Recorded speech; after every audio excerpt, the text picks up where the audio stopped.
तैयार किए हैं, खेतों का मॉडल तैयार किए हैं। आज हम इसमें फसल बोएंगे। फसल बोने के लिए हमें एक ही तरह के उपयोगी पौधे को ही फसल कहा जाता है। फसल लगाने से पहले हमें मिट्टी तैयार करनी। मिट्टी तैयार करने के लिए हमें ये हल की आवश्यकता होती है। हल का ये भाग को हम फाड़ करते हैं और इस भाग को हल शाफ्ट कहते हैं। हल जानवर की सहायता से भी चलाया जाता है। देखिए कि हम मिट्टी तैयार कर रहे हैं। मिट्टी तैयार करने से नीचे की मिट्टी ऊपर, ऊपर की मिट्टी नीचे आ जाती है, जिसके कारण मिट्टी ढीली हो जाती है। इससे हवा और पानी आसानी से मिट्टी के अंदर जा पाती है और पेड़ों की जड़ें विकसित हो पाती है। देखिए हमारा मिट्टी तैयार हो चुका है। अब हम खेतों में बीज लगाने के लिए अच्छे बीजों का चयन करेंगे। ये देखिए एक गिलास पानी है और ये मूंग का बीज है। इसे हम इस गिलास में डालेंगे।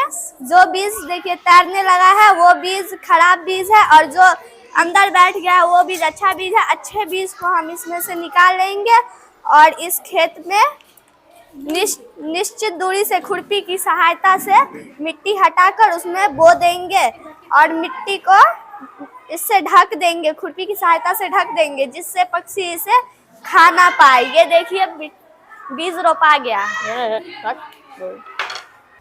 हम कुछ दिन पहले बीज लगाए थे जो अब पेड़ बड़ा हो चुका है। अब इसमें हम खाद डालेंगे। खाद में गोबर और कीचड़ों से बचे अपशिष्ट पदार्थ और पेड़ की सड़ी गली पत्तियों से बना है खाद। अब हम इसे पेड़ के जड़ों में डालेंगे।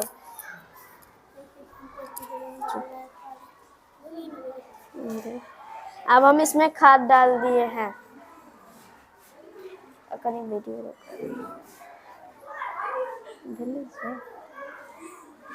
खाद डालने के बाद अब हम लोग सिंचाई करेंगे। हम लोग सिंचाई के लिए बूंद सिंचाई का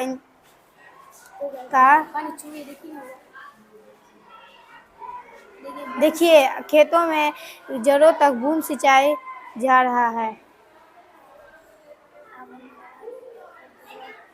बूंद बूंद कर खेत जड़ों तक पानी जा रही है, जिससे पानी की बचत हो रही है। अब हम लोग खरपतवार, खेत में बहुत सारे खरपतवार आ गए हैं, ये पौधा का पोषण ले लेगा, इसलिए अब इसे हम खुरपी की सहायता से हाथों से हटाएंगे। बहुत आसानी से हटाया जा सकता है। मिट्टी में जाने से पहले निकाल दें।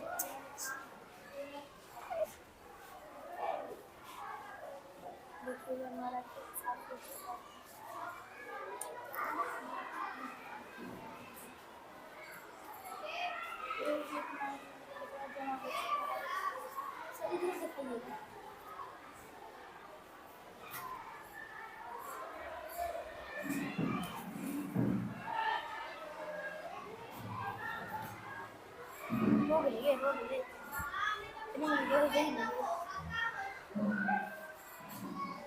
देखिए अब हमारा खेत साफ हो चुका है।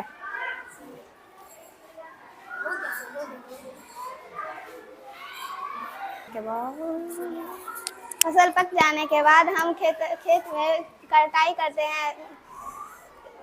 यहाँ पे मूंग का खेत पक चुका है, जिसे हम हाथों या थ्रेसिंग के द्वारा काट सकते हैं। देखिए हम लोग अब मूंग को काटकर घर ले चुके हैं, और घर पे उसे थ्रेसिंग के द्वारा हम उसको से बीज अलग कर लेंगे और उसमें नीम के पत्ते मिला के डाल सके, ताकि कीड़े उसमें ना लगे। और ये जो बचे हुए पत्ती हैं इससे हम खेत में ही छोड़ देंगे, ताकि इससे आने वाले पौधे के लिए खाद मिल सके। इस तरह हम लोग खेत का मॉडल तैयार किए हैं और इसमें हम खेत के बारे में सब कुछ सीख चुके हैं।